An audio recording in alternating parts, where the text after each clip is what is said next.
Il y a quelque chose de troublant dans la souffrance humaine, c'est que la douleur peut disparaître, mais les réflexes qu'elle a laissés continuent de diriger nos réactions.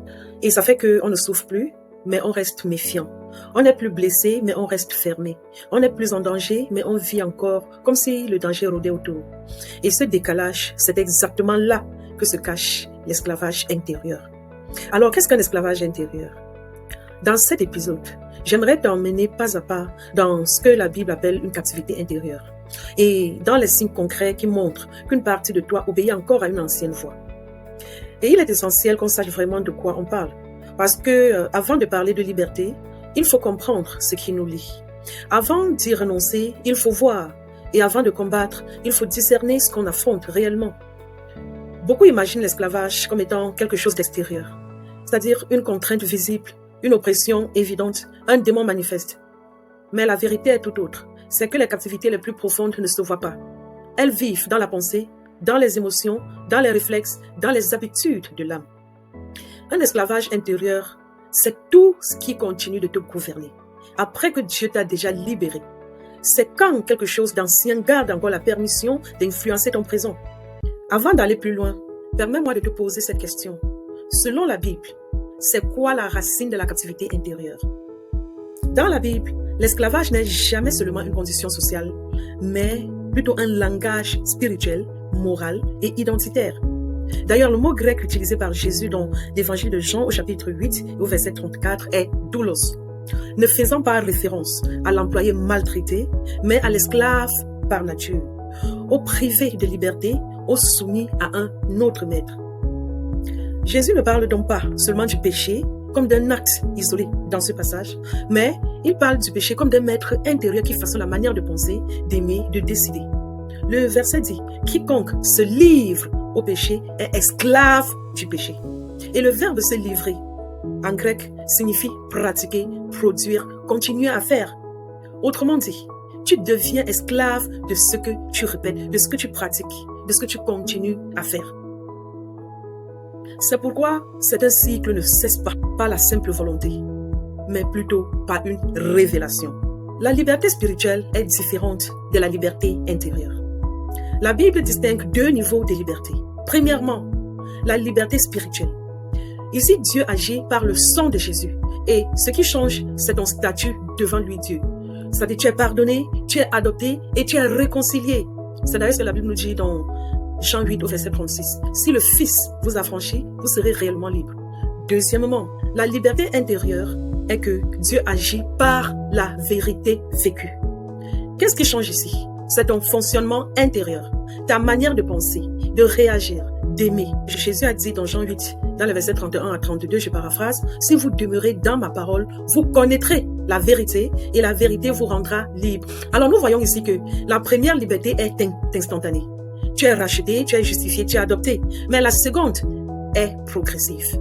Tu es rééduqué, tu es renouvelé, tu es transformé. Voilà pourquoi un croyant peut être sauvé, mais pas encore libre dans ses réactions. Le salut, lui, il vient enlever la condamnation sous laquelle nous ployons. Mais le salut ne supprime pas automatiquement les mécanismes de défense, les schémas hérités, les réflexes émotionnels. Paul le dit autrement. Ne vous conformez pas au siècle présent, mais soyez transformés par le renouvellement de l'intelligence. Romains 12, 2. Tu es sauvé par grâce. Tu es libéré par la transformation de ta pensée. Si nous retournons dans l'Ancien Testament, nous nous rendons compte que l'Ancien Testament parle également de captivité intérieure. Israël a connu deux types d'esclavage. D'abord, une captivité physique, c'est-à-dire pendant tout le temps qu'il a fait, plus de 400 ans en Égypte, pendant la captivité à Babylone. On a vu, c'était physique, leur chaîne était visible. Mais aussi, Israël a également vécu une captivité intérieure, c'est-à-dire celle qu'il a vécue dans le désert. La mentalité d'esclave, même après la sortie d'Égypte. Tu vois, le problème n'était plus Pharaon, mais la mentalité de Pharaon en eux. Ils se dirent l'un à l'autre, choisissons un chef et retournons en Égypte. Nombre 14, 4. Ils étaient sortis d'Égypte, mais l'Égypte n'était pas sortie d'eux. Aussi simple que ça, c'est ce que ce verset nous révèle. Et c'est là tout le cœur de l'esclavage intérieur. Quand Dieu te libère extérieurement, comme il a libéré Israël de l'Égypte, mais que tu continues de raisonner avec les réflexes de ton ancienne oppression, là, tu subis la captivité intérieure. Pourquoi Jésus relie-t-il la liberté et la parole lorsqu'il nous dit dans Jean 8, 31-32 que si vous demeurez dans ma parole, vous connaîtrez la vérité et la vérité vous rendra libre. Demeurer, ça veut dire rester, ça veut dire habiter, ça veut dire se laisser modeler. Ce n'est pas seulement écouter la vérité, non, mais c'est laisser à la vérité suffisamment de temps pour déloger ce qui me gouvernait avant, ce qui te gouvernait avant. Et tu vois, la vérité n'est pas un slogan, mais la vérité est une force de désintoxication intérieure. Elle ne libère pas par information, mais la vérité libère par formation. Quand tu laisses la vérité faire son œuvre en toi, ce n'est pas seulement ta foi qui change, mais c'est ta nature entière qui commence à respirer librement. Ce n'est pas ce dont Dieu t'a libéré qui te gouverne encore, mais ce que tu n'as pas laissé la vérité remplacer. La délivrance t'a ouvert la porte, oui, mais la vérité, elle, vient t'apprendre à marcher dehors, c'est-à-dire à l'extérieur de cette porte. Quels sont ces signes qui montrent qu'on vit un esclavage intérieur? Un esclavage intérieur, ce n'est pas une possession démoniaque, mais c'est une permission inconsciente. Un esclavage intérieur, ce n'est pas une chaîne qu'on voit, mais une habitude qu'on justifie. Un esclavage intérieur, ce n'est pas un cri extérieur, c'est une voix intérieure. Une voix qui t'a convaincu que tu n'as pas le choix, que tu dois continuer comme tu es, que tu dois continuer comme ça. Quelqu'un de libre peut parler de liberté, mais vivre quand même comme un captif. Pourquoi? Parce que l'esclavage intérieur ne se mesure pas à ce que tu dis, mais à ce que tu crois fermement à l'intérieur de toi quand tu es seul, quand personne n'est là pour t'écouter. Et ça se manifeste comme 1. Si tu arrives de revivre sans cesse le même scénario malgré la prière, c'est-à-dire tu changes de saison, mais le fond reste le même. Les visages autour de toi changent, les lieux même changent, mais l'histoire se répète. Ceci est le signe qu'une racine intérieure continue de produire le même fruit en toi ou dans ta vie. Et ça, peu importe le terrain, peu importe où tu vis, peu importe les personnes qui t'entourent. Israël a tourné 40 ans autour de la même montagne.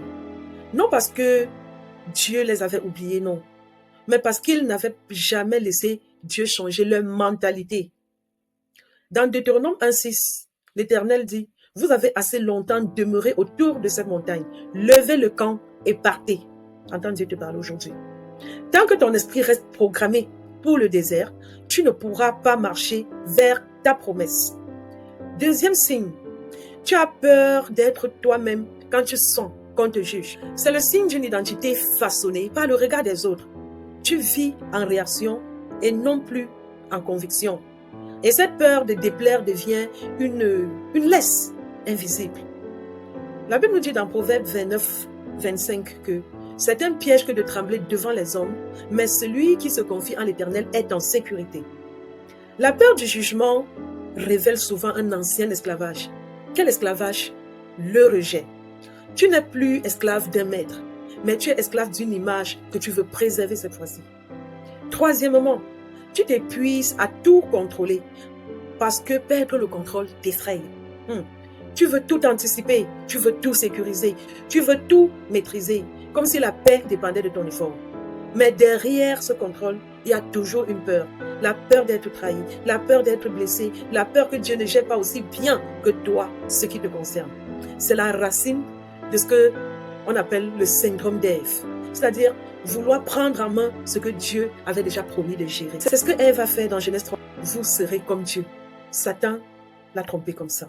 Et cette promesse-là a créé la toute première illusion d'autonomie de la Bible. Le contrôle est souvent une forme raffinée de méfiance. Et tant que tu veux tout contrôler, tu ne pourras jamais te confier.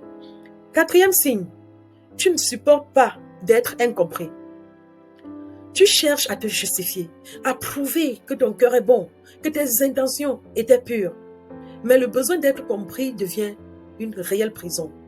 Parce qu'il te place toujours devant un tribunal imaginaire. Jésus, lui, ne s'est pas défendu devant Pilate. On le sait tous. Il savait que la vérité finit toujours par parler d'elle-même. La Bible nous rappelle que comme une brebis muette devant ceux qui l'attendent, il n'a point ouvert la bouche. Ça, c'est la prophétie sur Jésus dans Ésaïe 53, 7. Et Jésus n'a fait que ça. L'un des signes les plus subtils de l'esclavage intérieur, c'est de vivre sous la pression constante de devoir prouver ta valeur. Que Dieu nous aide. 5e signe, tu donnes tout, mais tu te sens toujours vide à la fin. Parce que ton don n'est pas nourri par l'amour, mais ton don est nourri par la peur de ne plus être aimé. Il y a des gens qui se cassent par peur de perdre l'amour des autres. Tu crois que pour mériter une place, il faut que tu t'épuises à la garder, à la préserver. Alors tu donnes encore jusqu'à ce que tu t'oublies même. Mais Dieu ne t'a jamais demandé de t'éteindre pour éclairer les autres, non. La Bible te demande plutôt d'aimer ton prochain comme toi-même. Matthieu 22, 39. Tu ne peux pas aimer ton prochain si tu t'es déjà vidé en essayant de survivre. 6e signe, tu n'arrives pas à recevoir sans te sentir redevable. Oui, tu dis bien merci, mais au fond, tu ressens plutôt un poids, tu ressens plutôt une dette lorsque tu reçois quelque chose. C'est-à-dire, recevoir te dérange, recevoir t'inquiète, parce que tu penses devoir rendre quelque chose en compensation. C'est le signe même d'un cœur qui ne croit pas qu'il a droit à la grâce. Mais la grâce ne demande pas de remboursement. Elle se reçoit, elle ne se négocie pas. Vous avez reçu gratuitement, donné gratuitement.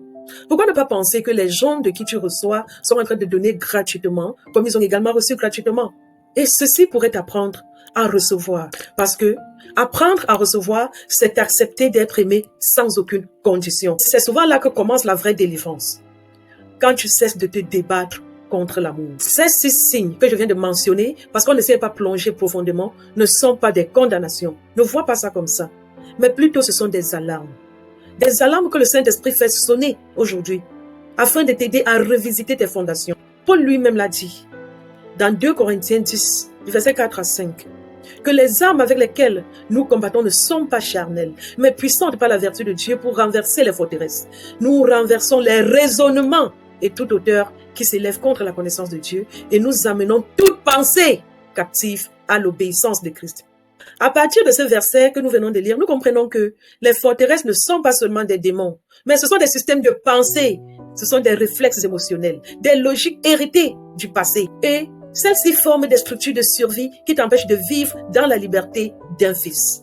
En réalité, l'esclavage intérieur, c'est quand l'âme continue d'obéir à une voix que Dieu a déjà fait taire.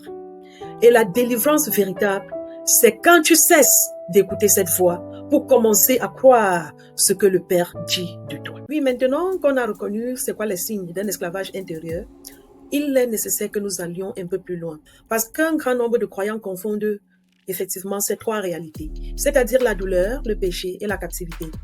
Et quand tu confonds ces 3 réalités, tu traites mal le problème. Tu pries contre la mauvaise chose, tu combats dans la mauvaise direction et tu t'épuises. Voici la ligne simple et vraie.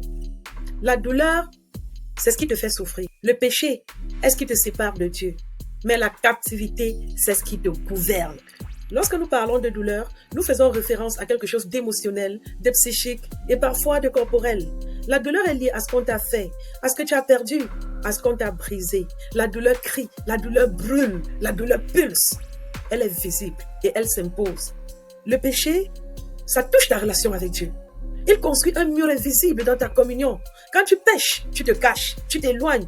Comme l'Écriture le dit si clairement, le péché vous a séparé de votre Dieu. C'est direct, c'est tranchant. Et c'est ça la vérité. La captivité alors, elle est plus subtile, nous l'avons dit. Parce qu'elle dirige ton intérieur. Même quand tu n'es plus blessé, et même quand tu ne pèches plus activement, elle continue d'agir de manière silencieuse, comme un logiciel en arrière-plan. La captivité est ce qui continue de te diriger alors que l'histoire est déjà terminée. Prenons par exemple, tu as subi une blessure, tu as subi une trahison, tu as subi un mal d'une personne, tu as pardonné, mais tu te rends compte que tu continues de rester sur la défensive. La douleur peut être guérie, mais ta méfiance s'est installée. Le pardon a cicatrisé l'émotion, mais il n'a pas démantelé la forteresse du « je ne veux plus souffrir ». Est-ce que tu vois ça? Tu ne veux plus souffrir, c'est ça qui te motive désormais. Tu ne pleures plus, mais tu n'ouvres plus ton cœur non plus. Tu n'es plus brisé, mais tu n'es plus réellement vivant. Tu Tu as fermé la porte pour empêcher la douleur d'entrer à nouveau. Tu ne veux plus revivre ce que tu as vécu dans le passé. Mais par ce geste, tu as également empêché que l'amour entre. Ce n'est pas la douleur, ce n'est pas le péché. Ici, c'est la captivité. Tu n'es plus blessé, mais tu n'aimes plus librement. Tu fonctionnes, mais tu ne vibres plus. Tu avances, mais sans t'abandonner. Tu donnes, mais il n'y a pas de fraîcheur. Tu pardonnes, mais il n'y a pas de proximité entre toi et les gens. Ta vie relationnelle est affectée. L'âme est guérie, mais elle n'est pas restaurée. Pourquoi faire cette différence? Parce que la douleur a cessé, mais la mémoire du danger est restée imprimée en toi. Voici comment créer la douleur. Ça fait mal. Et écoute la voix de la captivité maintenant. Ça pourrait refaire mal. La douleur, elle s'arrête, tandis que la captivité s'installe. Et cette mémoire du danger devient une nouvelle loi à l'intérieur de toi.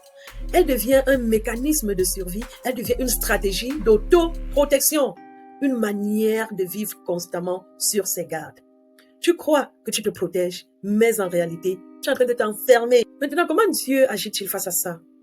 Quand tu es dans la douleur, Dieu vient comme un médecin. Il pense ta blessure. Il te console, il te rassure. Mais quand la douleur est partie et que les réflexes continuent de rester, Dieu vient, mais plus comme un médecin. Il vient désormais comme un architecte. Il ne touche plus la blessure, mais il vient toucher les systèmes de pensée. Il vient pour les fondations, les murs que tu as construits pour pouvoir survivre. Un médecin est là pour soigner, mais un architecte est là pour reconstruire.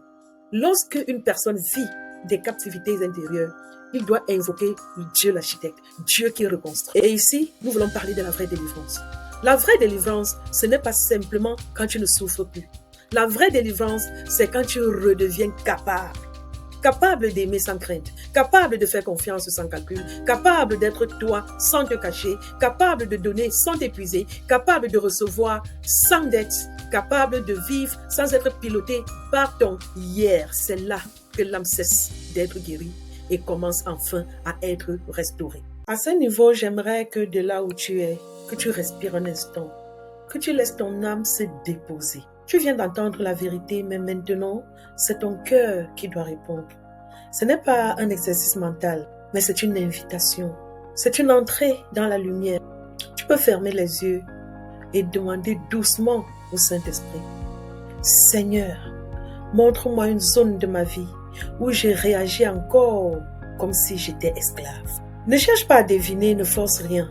Laisse le Saint-Esprit simplement t'éclairer. Peut-être que c'est une peur, une manière de parler, un schéma relationnel, une attitude de survie, une réaction automatique, une façon d'aimer, de te protéger, de fuir, de contrôler. Ne te justifie pas, ne minimise pas, ne te condamne pas. Regarde tout simplement ce qu'il te montre. Regarde-le avec le Saint-Esprit.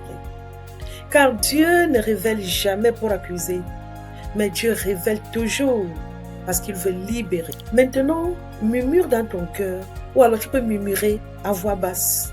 Seigneur, je ne veux plus fonctionner comme un esclave guéri, mais je veux vivre comme un fils libre. Je veux vivre comme une fille libre. J'aimerais que tu gardes cette phrase dans ton esprit. Laisse cette phrase frapper les murs anciens que tu as érigés dans ton cœur. Laisse cette phrase respirer en toi. Nous voulons prier pour clôturer cet épisode. Seigneur Jésus, merci pour ta lumière. Merci parce que tu ne révèles jamais pour humilier, mais toujours pour délivrer. Aujourd'hui, devant toi, je renonce à toute forme de pensée, de peur ou de réflexe qui ne vient pas de toi. Je refuse la voix de l'ancien maître. Je refuse la voix de la captivité. Je refuse les chaînes que tu as déjà brisées. Je refuse de vivre comme si je n'étais pas libre. Saint-Esprit, viens déraciner ce que la douleur a laissé. Viens renverser ce que la peur a construit. Viens délier ce que mon histoire a attaché. Là où j'ai appris à survivre, apprends-moi maintenant à vivre. Là où j'ai appris à me protéger, apprends-moi à faire confiance. Là où j'ai appris à me cacher, apprends-moi à marcher dans la vérité. Je déclare avec foi, le Fils m'a affranchi et je marche dans une liberté réelle. Que ta paix, ô Dieu, rééduque mon âme. Que ta vérité, ô Seigneur, remplace mes anciennes lois. Que ton amour devienne ma nouvelle manière de vivre. C'est au nom puissant et souverain de Jésus-Christ que j'ai prié. Amen. Tu viens d'entrer dans une vérité que beaucoup ne touchent jamais, c'est-à-dire comprendre ce qu'est un esclavage intérieur. C'est déjà commencé à sortir de ces anciens murs. Mais ce n'est que le début, parce que la vraie question maintenant est de savoir comment est-ce que ces prisons se sont formées en toi, comment une douleur a pu devenir un système, comment un choc est devenu un réflexe, comment un mensonge a fini par ressembler à la vérité.